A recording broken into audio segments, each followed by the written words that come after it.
मेष राशि वालों, स्वागत है आप सभी का मेष मंथन भिंड यूट्यूब चैनल में।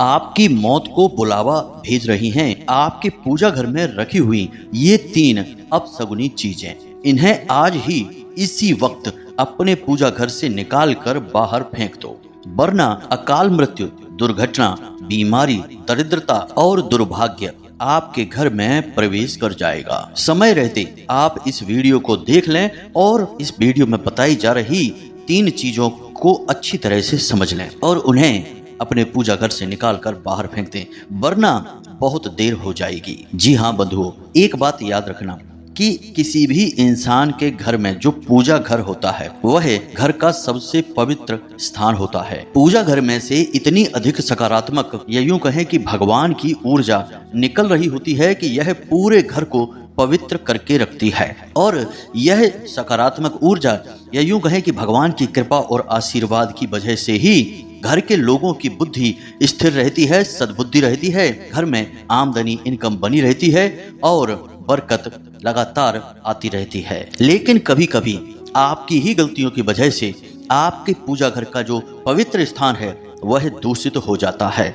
और एक बात याद रखना कि एक बार यह स्थान दूषित हो गया तो फिर इसे पवित्र कर पाना बहुत मुश्किल होता है, क्योंकि पूजा घर में देवी देवताओं का वास होता है।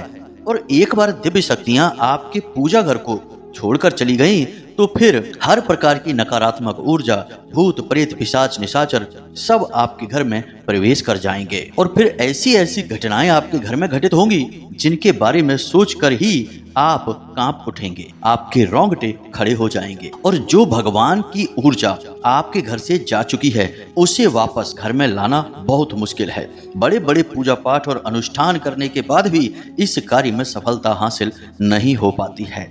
और सबसे बड़ी बात कि घर के मुख्य सदस्यों की बुद्धि फिर जाती है, यूं कहें कि उन्हें मति भ्रम होने लगते हैं, तो फिर वे ऐसे ऐसे कार्य और करने लगते हैं जिससे कि सकारात्मक ऊर्जा, भगवान की कृपा और आशीर्वाद घर से कोसों दूर हो जाते हैं। इसीलिए आपने देखा होगा कि किसी किसी इंसान के घर में विनाश लीला एक बार प्रारंभ होती है तो वह इस हद तक चली जाती है कि उस घर में अकाल मृत्यु तक होने लगती है।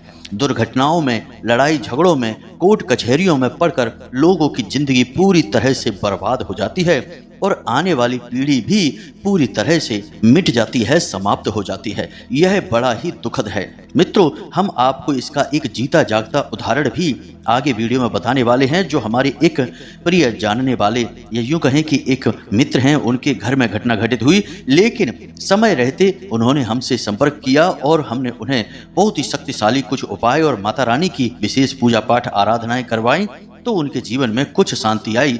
लेकिन तब तक देर भी हो चुकी थी और उनके घर में एक जवान बालक की, जिसकी केवल 24-25 साल उम्र थी, दुर्घटना में अकाल मृत्यु हो चुकी थी। जी हाँ बंधु, यह बड़ी ही दुखद घटना है, हम आगे आपको बताएंगे और इस घटना के माध्यम से आपको बहुत कुछ सीखने को भी मिलेगा। मित्रों, चाहे कुछ भी हो जाए, कैसी भी बुरी से बुरी स्थिति आपके घर में बन जाए, लेकिन अपने घर के पूजा घर को कभी दूषित मत होने देना। इसके लिए बहुत ही कठोर और बहुत ही कड़े नियम हैं, उन्हें आपको मानना ही होगा, क्योंकि यहाँ अगर एक बार नकारात्मकता प्रवेश कर गई तो फिर इधर वापस से सकारात्मकता को ला पाना लगभग नामुमकिन है। जी हाँ बंधुओं, पूरे घर का शुद्धिकरण, हर एक इंसान का शुद्धिकरण और कई बड़े महंगे और कठोर अनुष्ठान कराने पड़ते हैं, तब जाकर कहीं घर में शुद्धता वापस आ पाती है। ईश्वरीय ऊर्जा, ईश्वर का प्रेम, आशीर्वाद वापस घर में आ पाता है। और यह हर एक के बस की बात नहीं है, क्योंकि परिस्थितियां भी ऐसी होनी चाहिए जब इंसान इन सब कार्यों में सक्षम हो और सबके पास समय भी होना चाहिए। ऐसा होता नहीं है तो हमेशा वही होता है जिसके बारे में डर रहता है, यानी कि अनिष्टकारी घटनाएं होती चली जाती हैं और बाद में नामो निशान तक मिट जाता है।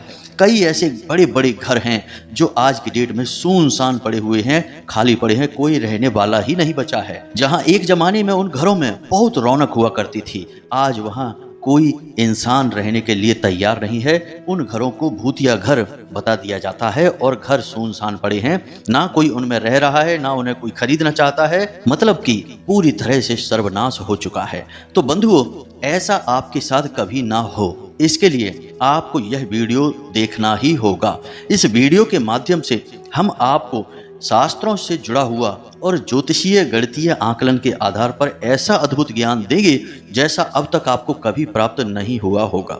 जी हाँ बंधु, हम सामान्य बातों से प्रारंभ करके आपको ऐसी ऐसी गुप्त और रहस्यमयी बातों तक लेकर जाएंगे जिन्हें जानकर आप हमें धन्यवाद अवश्य देंगे। और ये बातें पूर्ण रूप से शास्त्रीय और वैदिक पद्धति पर आधारित होंगी। तो बस आपको पूरे धैर्य के साथ इस वीडियो को देखना है और इस वीडियो में बताई गई बातों का जब आप पालन करेंगे, अपने जीवन में उतारेंगे, तो हम आपको गारंटी देते हैं कि 100% भगवान आपका हाथ पकड़कर आपको कामयाबी की ओर ले जाएंगे, आपकी सफलता दिलवाएंगे और आपकी हर मनोकामना पूरी करवाएंगे। क्योंकि भगवान को ऐसे लोग बहुत अधिक प्रिय हैं जो हृदय से सच्चे होते हैं और नियम संयम का पूर्ण रूप से पालन करते हैं। जी हाँ बंधुओं, इस वीडियो को बनाने में हमने बहुत दिल से मेहनत की है। बहुत गहरी खोजबीन और रिसर्च के बाद अद्भुत ज्ञान का खजाना हम आपके लिए लेकर आए हैं। आप इस वीडियो को पूरा अवश्य देखना, तो हमारी मेहनत सफल हो जाएगी। साथ ही साथ हम आपको वीडियो के अंत में एक ऐसा शक्तिशाली उपाय बताएंगे जिसे आपको अपने पूजा घर में नित्य करना है। नित्य करने से मतलब यह है कि आप उस उपाय को यदि करते रहेंगे तो आपके जीवन में कभी भी किसी भी प्रकार की कमी नहीं होगी। कोई आपको परेशान नहीं कर पाएगा, आपके सामने कोई खड़ा भी नहीं रह पाएगा। माता भद्रकाली की पूरी कृपा और आशीर्वाद आपके जीवन में आ जाएगी। तो आपको उस उपाय को भी समझना है। बस इस विशेष कार्यक्रम में आपको अंत तक बने रहना है, यही हमारा आपसे एकमात्र निवेदन है। तो चलिए बंधुओं, बिना समय गवाए आज के इस विशेष ज्योतिष कार्यक्रम को शुरू करते हैं। लेकिन उससे पहले आप माता रानी को आभार अवश्य व्यक्त करें और कमेंट बॉक्स में पूरे भक्ति भाव के साथ एक बार नहीं 3 बार लिखना, जय मां भद्रकाली। माता रानी आपके ऊपर पूरी कृपा और आशीर्वाद बनाए रखेंगी। इसी के साथ साथ इस दास का आपसे एक छोटा सा निवेदन और है कि यदि आप इस चैनल पर पहली बार आए हैं तो इस चैनल को सब्सक्राइब करके बगल में जो घंटी का निशान है उसे भी अवश्य दबा ही दें।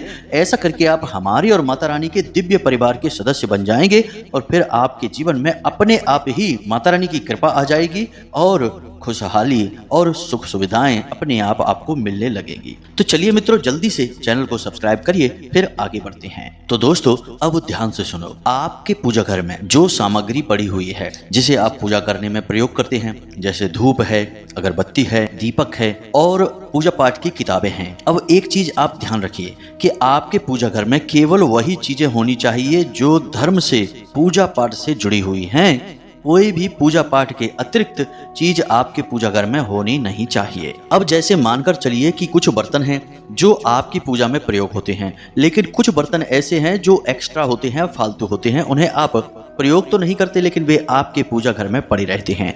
अब होता यह है कि वे बर्तन पीतल के होते हैं या तांबे के होते हैं और उन बर्तनों को आप प्रयोग भी नहीं कर रहे हैं तो वे मैले होने लगते हैं।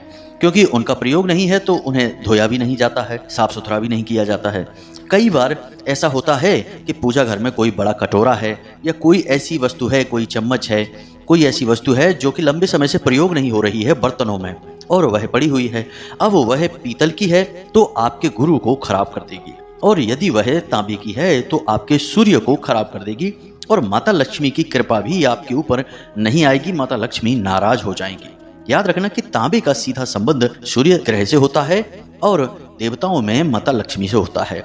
उसी प्रकार पीतल का सीधा संबंध गुरु से होता है और देवताओं में भगवान श्री हरि विष्णु से, नारायण से होता है।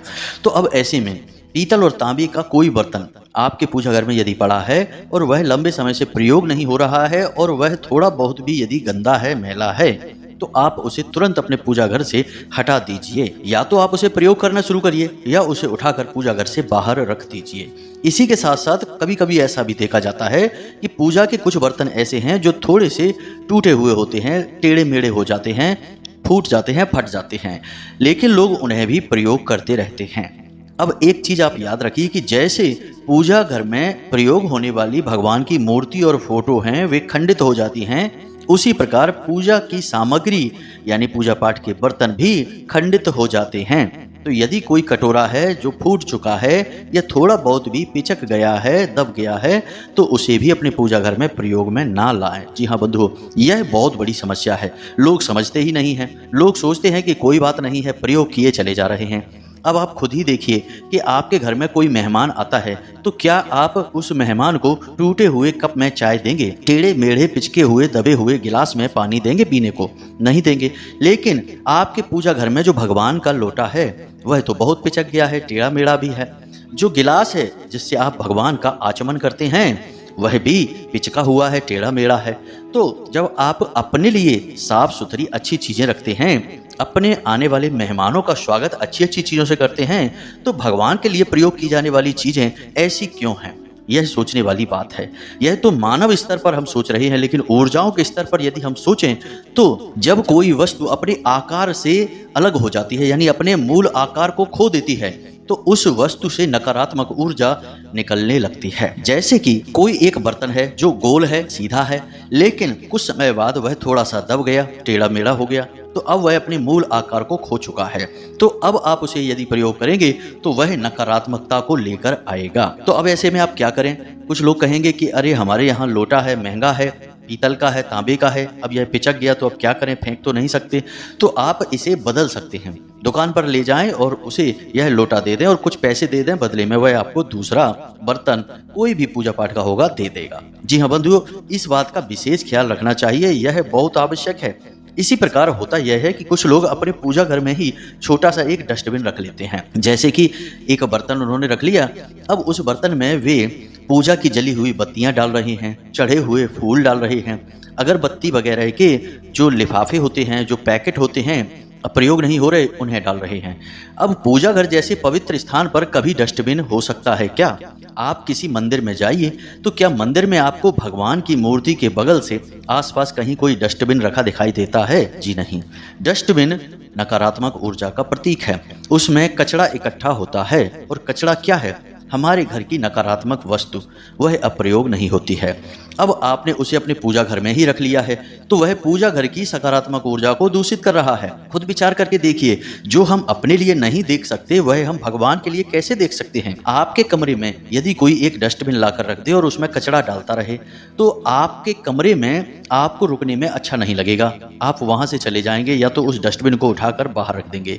तो पूजा घर में आपने क्यों रखा हुआ है, उसे भी आप उठा दीजिए। तीसरा कि आपके पूजा घर में जब आप पूजा कर लेते हैं तो जो पुष्प आदि हैं, जो बत्ती हैं, जैसे दीपक की बाती है, पूरी नहीं जली है, थोड़ी सी बाकी रह गई है, या आपने धूप वगैरह अग्यारी की है और भगवान का हवन आचमन किया है, तो उससे जो बची हुई सामग्री है उसे आप एक थैली में भरकर अपने घर की छत पर रख दीजिए। जी हाँ मित्रों, जो पवित्र पौधे लगे हुए हैं, जैसे कि केले का पेड़ है, बेलपत्र का पौधा है, या तुलसी मैया का पौधा है, उनके पास इन्हें आप रख दीजिए और जब आपको मौका लगे तो इन्हें जल विसर्जित कर देना।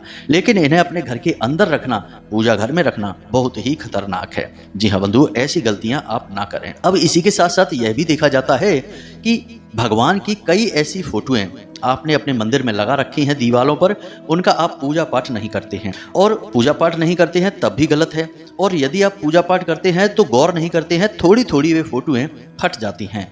जरा सी फोटो फट गई है, जरा सा उसमें छेद हो गया है, आप तब भी उसकी पूजा करते चले जा रहे हैं, तो वह खंडित हो चुकी है। अब उसकी पूजा करना आपके लिए अनिष्टकारी होगा। जी हाँ बंधुओं, इन बातों को आप हल्के में बिल्कुल मत लेना, ये बहुत गंभीर परिणाम दे सकती हैं। तो आपको पूजा घर में एक भगवान की एक ही तस्वीर या एक ही मूर्ति रखनी है, यह नियम बनाना है। ज्यादा तस्वीरें रख देने से भगवान ज्यादा प्रसन्न नहीं हो जाते हैं। भगवान की तस्वीर तो भगवान का एक प्रतीक मात्र है, बाकी आप भगवान की पूजा कर रहे हैं उस तस्वीर के माध्यम से। तो अब ऐसे में 10-10 तस्वीरें रखने से आपको नुकसान अधिक होगा, लाभ कम होगा। इसका कारण यह है कि उन 10 तस्वीरों की आप सेवा नहीं कर पाएंगे।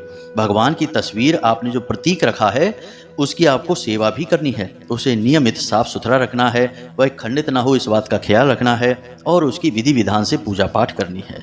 अब आप एक तस्वीर की तो पूरे विधि विधान से पूजा पाठ कर रहे हैं और अन्य तस्वीरों को आप देख भी नहीं रहे हैं, यह गलत है। आप उन तस्वीरों को हटा दीजिए। जिस तस्वीर की आप पूजा कर रहे हैं पूरे विधि विधान से, केवल उसी को अपने पूजा घर में रखिए, बाकी पूजा घर को साफ सुथरा रखिए। दूसरा कि आप जिस तस्वीर की पूजा कर रहे हैं उस तस्वीर को नाम मात्र खंडित नहीं होना चाहिए, तिल मात्र भी उसमें खंडन नहीं होना चाहिए। यदि जरा भी खंडन हुआ तो वह तस्वीर भगवान की न रही, अब वह भूत प्रेत पिशाचों को आकर्षित करेगी, क्योंकि भगवान खंडित स्थान पर नहीं रहते हैं, इसे आप याद रखना। तो जैसे ही वह खंडित हो उसे बदलकर दूसरी तस्वीर लगा देना है और उस तस्वीर को जल विसर्जित कर देना है। और विसर्जन का भी नियम है कि बहते हुए जल में ही विसर्जित करना है, कहीं कोई तालाब भरा है वहां पर नहीं डाल देना है। रुके हुए जल में विसर्जन नहीं होता है, वहां पर तो देवी देवताओं का अपमान हो जाता है। तो इन नियमों को आपको मानना है। अब बात करते हैं उन चीजों के बारे में जिन्हें हमने आपको वीडियो के प्रारंभ में बताया था। तो इन चीजों के बारे में जरा ध्यान से सुनना है। एक बार हम अपने जानने वाले एक परिचित हैं, उनके घर गए और हमने उनके पूजा घर में जाकर देखा। कुछ परेशानियां थी उनके घर में, तो उनके पूजा घर में हमने देखा कि उनके पितृ पूर्वजों की तस्वीर, यानी कि उनके पिताजी थे जो स्वर्ग सिधार गए थे, उनकी तस्वीर भगवान की अलमारी में ही रखी हुई थी और भगवान के साथ साथ उनको भी भोग चढ़ाया गया था, उनकी भी पूजा चल रही थी। अब आप खुद ही विचार करके देखिए कि एक तरफ हनुमान जी रखे हैं, एक तरफ भोले बाबा बैठे हैं और एक तरफ श्री हरि विष्णु और माता लक्ष्मी विराजमान हैं और उन्हीं के साथ एक इंसान की तस्वीर भी रखी हुई है। तो आप खुद ही इस बात का विचार कर सकते हैं कि क्या इस संसार में कोई एक ऐसा इंसान है जो भगवान के बराबर सम्मान रखता हो, भगवान के बराबर पूजनीय हो। अगर आपको लगता है तो बात ठीक है। वैसे शास्त्र तो यह कहते हैं कि भगवान के साथ साथ इंसान का कभी पूजन नहीं किया जाना चाहिए। यदि आप इंसान का पूजन करना चाहते हैं तो वह आपके लिए पूजनीय है, पूरे संसार के लिए नहीं। तो उसकी पूजा पाठ का भी नियम अलग है, यानी वह पूजनीय है, लेकिन भगवान के साथ नहीं पूज सकते। भगवान सर्व पूजनीय होते हैं, लेकिन आपके पुरखे पूर्वज आपके लिए पूजनीय है, संसार के लिए नहीं। इसीलिए भगवान की अलमारी में, यानी जिस अलमारी में, जिस मंदिर में, घर के जिस स्थान में भगवान विराजमान हैं, उस कमरे में तो किसी पुरखे पूर्वज की तस्वीर होनी ही नहीं चाहिए, किसी इंसान की तस्वीर भी नहीं होनी चाहिए, क्योंकि वह स्थान भगवान के लिए निर्धारित किया गया है। तो यह बहुत बड़ी गलती थी और इस गलती का परिणाम यह हो रहा था कि उनके घर के बच्चे बिल्कुल बिगड़ते चले जा रहे थे, ऐसे ऐसे गलत कृत्य करने लगे थे कि जिनके बारे में सोचकर भी शर्म आती है। तो हमने उनके घर का यह दोष मिटवाया, उस तस्वीर को वहां से हटवाया, उनके पूजा घर को पवित्र करवाया और एक साधना बताई जिसे उन्होंने 7 दिन तक किया। उसके बाद उनके जीवन में सब कुछ सामान्य होने लगा। जी हाँ बंधु, और आज वो सुखी हैं, कोई परेशानी नहीं है। घर के बच्चे शुद्ध बुद्ध हो चुके हैं और अपने काम में व्यस्त हो चुके हैं। तो यह एक ऐसी क्रिया है, इसे आपको भूलकर भी नहीं करना है। दूसरा, कुछ लोगों के साथ यही समस्या है कि वे पितृपूर्वज की तस्वीर तो नहीं रखते भगवान के साथ, लेकिन अपने गुरुओं की तस्वीर रख देते हैं और गुरु को भगवान के समान बनाकर पूज रहे होते हैं। लेकिन बात यहाँ पर भी यही आ जाती है कि आपके गुरु आपके लिए पूजनीय हैं, लेकिन संपूर्ण संसार के लिए नहीं। लेकिन भगवान सर्व पूजनीय हैं। तो आपके गुरु आपके लिए यदि पूजनीय हैं तो उनकी पूजा आप अपने हिसाब से करिए, भगवान के साथ उन्हें नहीं पूजना है। फिर से यह बहुत बड़ी गलती होगी। इंसान ही तो हैं वो, भगवान तो नहीं है। तो जब इंसान है तो उनके लिए इंसानों वाले विधि विधान हैं, भगवान वाले विधि विधान से उनकी पूजा भगवान के बराबर से रखकर की जाएगी तो यह भगवान का अपमान है। ऐसी गलती आपको भूलकर भी नहीं करनी है। उन्हें भी उस स्थान से हटा दीजिए, पूजा घर में से ही हटा दीजिए और दूसरे किसी स्थान पर रखिए और उनका जैसा आप चाहें वैसे पूजा पाठ करें, लेकिन भगवान के साथ नहीं करना है। तो यह बहुत कठोर नियम है, इसे आपको मानना ही होगा। अब दूसरी चीज के बारे में बात कर लेते हैं। इसके बारे में भी लोगों को बहुत बड़ा भ्रम है। याद रखना कि पूजा घर में वो चीजें रखी जाती हैं जो पूजा पाठ के प्रयोग की होती हैं और भगवान के लिए उपयोगी होती हैं, यानी पूजा पाठ में प्रयोग की जाती हैं। निर्माल्य यानी उपयोग हो चुकी चीज का पूजा घर में कोई स्थान नहीं होता है। अब कुछ लोग अपने पूजा घर में मोर पंख रख लेते हैं या मोर पंख से बनी हुई चीजें रख लेते हैं, लेकिन आप खुद विचार करके देखिए कि मोर पंख भी निर्माल्य है, उसे भी मोर ने त्याग दिया है। तो आप उसे अपने पूजा घर में रख रहे हैं तो वह असल में किसी की त्यागी हुई वस्तु है, उपयोग की जा चुकी वस्तु है। तो पहली चीज कि वह निर्माल्य है और दूसरी चीज कि वह त्यक्त है, यानी त्यागी गई वस्तु है। अब ऐसी वस्तु भगवान के स्थान पर रखना सर्वथा अनुचित होता है, गलत होता है। अब यह बात सत्य है कि मोर पंख को भगवान श्री कृष्ण से जोड़कर देखा जाता है, तो आप उसे अपने घर के अन्य स्थानों पर रख सकते हैं। यानी अपने ड्राइंग रूम में रख सकते हैं, अपने बेडरूम में रख सकते हैं। वहां पर मोर पंख की सकारात्मक ऊर्जा आपको बहुत लाभ पहुंचाएगी। लेकिन यही मोर पंख यदि आपने अपने पूजा घर में रख दिया तो यह आपको बहुत अधिक नुकसान पहुंचाएगी। जी हाँ बंधुओं, इसे आप नोट करके रख लीजिए।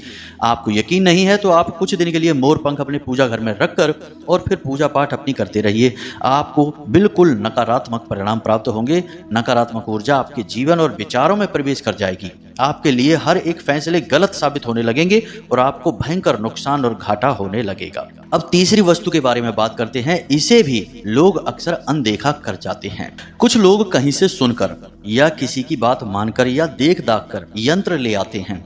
कोई लक्ष्मी यंत्र लेकर आता है, कोई कुबेर यंत्र लेकर आता है, या सर्व बाधा निवारण यंत्र लेकर आ जाते हैं, जिसमें कई प्रकार के यंत्र बने होते हैं। अब लोगों को यंत्रों का कोई ज्ञान तो होता नहीं है, उन्हें प्राण प्रतिष्ठित भी नहीं करते हैं और उनका विशेष पूजा पाठ भी नहीं करते हैं। लेकिन यंत्र कोई साधारण वस्तु नहीं होती है। यंत्र यानी कि एक उपकरण। अब उपकरण क्या है? एक मशीन है और मशीन का काम है ऊर्जा को उत्सर्जित करना। जी हाँ बंधु, अब मानकर चलिए कि माता लक्ष्मी का श्री यंत्र है, उसे आप ले आए अपने घर में। किसी ने आपसे कह दिया कि ले आइए और आपने लाकर उसे अपने पूजा घर में रख लिया। लोग अक्सर यही करते हैं। अब आपने उस यंत्र को प्राण प्रतिष्ठित नहीं किया, उसकी ऊर्जाओं को शुद्ध नहीं किया, सकारात्मक नहीं किया, पवित्रता का ख्याल नहीं रखा और उसे बस यूं ही लाकर पूजा पाठ प्रारंभ कर दिया, तो यह जो यंत्र है यह नकारात्मक ऊर्जा को उत्सर्जित करने लगेगा। आपके घर की लक्ष्मी को यह सोखने लगेगा। आपके घर से माता लक्ष्मी तुरंत विदा हो जाएंगी और दरिद्रता प्रवेश कर जाएंगी। कुछ लोगों के यहाँ हमने देखा है कि यंत्र उनके पूजा घर में रखे तो हैं, लेकिन मैले कुचैले हो गए हैं, गंदे हो गए हैं। धातु के हैं तो उनके ऊपर जंग लग चुकी है, लेकिन उन्हें ना तो साफ किया जा रहा है और ना ही उन्हें विधि विधान से पूजा जा रहा है। बस जब तब उनके ऊपर थोड़ा बहुत जल छिड़क दिया जाता है, पोंछ दिया जाता है और उन्हें पड़े छोड़ दिया जाता है, जैसे कि सामान्य वस्तुएं घर की पड़ी रहती हैं। ऐसे ही यंत्र भी पड़े हैं एक कोने में। लेकिन यह तो और भी ज्यादा भयंकर हो गया, क्योंकि एक बार यंत्र यदि मैला हो चुका है और आपने उसे यूं ही पड़ा छोड़ दिया है, तो हमने जैसे कि अभी कहा यंत्र एक मशीन है, एक उपकरण है, इसीलिए उसका नाम यंत्र है। तो अब वह ऊर्जा उत्सर्जित करेगा, वह या तो नकारात्मक ऊर्जा उत्सर्जित करेगा या सकारात्मक ऊर्जा। अब आपने यदि नियम संयम का ख्याल नहीं रखा तो नकारात्मक ऊर्जा। और एक बात और हम आपको बता दें कि यंत्र जिस भी नियम के लिए लिया जाता है, जिस भी उद्देश्य के लिए लिया जाता है, जैसे माता लक्ष्मी का यंत्र है, और यदि उसका अपमान हुआ है, विधि विधान से पूजन नहीं हुआ और नकारात्मक ऊर्जा को उत्सर्जित किया, तो वह सबसे पहले आपके घर की लक्ष्मी को ही आपसे दूर कर देगा, यानी आपको रुपए पैसे से जुड़ी समस्याएं देगा। सर्व रोग निवारक यंत्र लेकर आए हैं और उसका आपने ख्याल नहीं रखा ठीक से, तो घर में भयंकर बीमारियां आ जाएंगी। सूर्य यंत्र यदि आप लेकर आए हैं और उसका ठीक से आपने ख्याल नहीं किया, तो आपके घर में सरकारी समस्याएं आने लगेंगी, लोगों का मान सम्मान जाने लगेगा और आपका समाज में भी रुतबा, इज्जत सब कम होने लगेगी और रुपए पैसे की तंगी तो भयंकर तरीके से आपके जीवन में आएगी ही आएगी। सबसे बड़ी बात कि आपके घर के लोगों की विचारधारा दूषित होने लगेगी, क्योंकि सूर्य आत्मा के कारक ग्रह हैं। तो यंत्रों को आपको अपने पूजा घर में, वैसे तो हम नहीं कहते कि लेकर आइए, क्योंकि यंत्रों के विधि विधान बहुत बड़े हैं और कठोर हैं। तो आप यंत्र लेकर मत आइए, बस आप भगवान की फोटोएं रखिए। मूर्तियों को भी लेकर मत आइए, मूर्तियों के लिए भी कुछ विशेष नियम है और विधान है। आप किसी की नकल मत करिए, किसी ने कुछ कह दिया तो उसे मत सुनिए। लेकिन यदि आप लेकर आ ही गए हैं तो फिर उसके नियम संयम आपको मानने ही होंगे। यंत्रों की पूजा भगवान की मूर्तियों से, फोटोओं से भी ज्यादा करनी पड़ती है।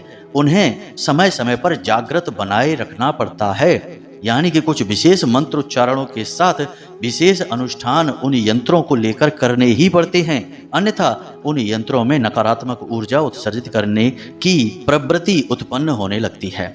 लाभ की जगह वे यंत्र हानि पहुंचाने लगते हैं। ये तो बड़ी बड़ी चीजें थी, कुछ छोटी छोटी चीजें और भी हैं, इनके बारे में भी आप थोड़ी जानकारी ले ही लें। कुछ लोगों की आदत होती है कि उन्होंने पूजा की और प्रसाद चढ़ाया और वह प्रसाद भगवान के आगे ही रखा छोड़ दिया। अब वह प्रसाद दिन भर भगवान के सामने रखा है, उसे चूहे खा रहे हैं, उसमें चींटियां लग रही हैं, और फिर उन्होंने देखा कि वह प्रसाद खराब सा हो गया है तो उसे उठाकर उन्होंने फेंक दिया, किसी गमले में डाल दिया या यूं ही कहीं किसी थैली में भरकर रख दिया। यह बहुत ही गलत है। एक बार प्रसाद भगवान को भोग लगा दिया आपने पूजा समाप्त कर दी, उसके बाद उस प्रसाद को भी आपको वहाँ से तुरंत हटा देना है और उसे बांट कर पूरा समाप्त कर देना है, खा लेना है। प्रसाद का एक छोटा सा कण भी बर्बाद नहीं होना चाहिए। दूसरा कि भगवान के ऊपर चढ़ा हुआ प्रसाद पूजा पाठ समाप्त होने के बाद जब आपने भगवान का विसर्जन कर लिया है, जैसे आवाहन करते हैं, पूजा करते हैं, पूजा समाप्त हो जाती है, फिर भगवान का विसर्जन करते हैं, तो विसर्जन कर लिया, उसके बाद वह प्रसाद निर्माल्य हो चुका है। अब वह आपको ग्रहण करना होगा, भगवान उसे ग्रहण कर चुके, लेकिन अब वह वहीं पड़ा हुआ है, तो यह तो बहुत ज्यादा घोर नकारात्मकता को आकर्षित करता है। इसी प्रकार कुछ लोग जिस आसन पर बैठकर पूजा करते हैं उस आसन को भी देखते नहीं हैं, उसमें कई छेद हो चुके हैं, वह कट फट चुका है, बहुत ही पुराना मैला कुचैला हो चुका है और उसी पर बैठकर लगातार पूजा पाठ किए चले जा रहे हैं, तो यह तो बहुत ही गलत है, नकारात्मक है। आप जिस आसन पर बैठे हैं वह तो साफ सुथरा शुद्ध पवित्र होना ही चाहिए। आसन का भी पूजन का विधान है, बिना आसन पूजन के आप उस पर बैठ नहीं सकती हैं। यदि आप उस पर बैठ गए तो आपके साथ साथ भूत प्रेत पिशाच भी बैठ जाएंगे। याद रखना कि आप चाहे दुनिया में किसी भी स्थान पर हों, दुष्ट आत्माएं, नकारात्मक ऊर्जाएं हर वक्त आपके आसपास मौजूद रहती हैं और वे आपके द्वारा की गई हर एक पूजा पाठ और पुण्य कर्म के फल को सोख लेना चाहते हैं, तो वे इसी मौके की तलाश में रहते हैं कि आप कब गलती करें। तो इन बातों को आपको मानना ही होगा। इसी के साथ साथ जब आपकी पूजा समाप्त हो जाती है तो आप अपने आसन के नीचे थोड़ा सा जल समर्पित अवश्य करें। एक चम्मच से थोड़ा सा जल आसन के नीचे डालें और मंत्रोच्चारण करें 3 बार, ओम इंद्राय स्वाहा, ओम इंद्राय स्वाहा। उसके बाद 3 बार बोलना है ओम भैरवाय स्वाहा, ओम भैरवाय स्वाहा। क्योंकि यह विधि है, अगर आपने ऐसा नहीं किया और आपने अपने आसन को फोल्ड करके रख दिया और पूजा समाप्त कर दी तो आपको आपकी पूजा का तिल मात्र भी फल नहीं मिलेगा, पूरा फल इंद्र देवता चुरा ले जाएंगे। और हमेशा पूजा करते समय अपने सिर पर एक कपड़ा डालकर अवश्य रखें, इससे आपके पूरे पुण्य फल को आप ही ले पाएंगे, कोई और नहीं ले जाएगा, वरना पूजा पाठ आप करेंगे और आपकी पूजा से सुखी कोई और होगा। इसीलिए आपने देखा होगा कि आपके आसपास कुछ लोग होते हैं जो बहुत पूजा पाठ करते हैं फिर भी दुखी रहते हैं।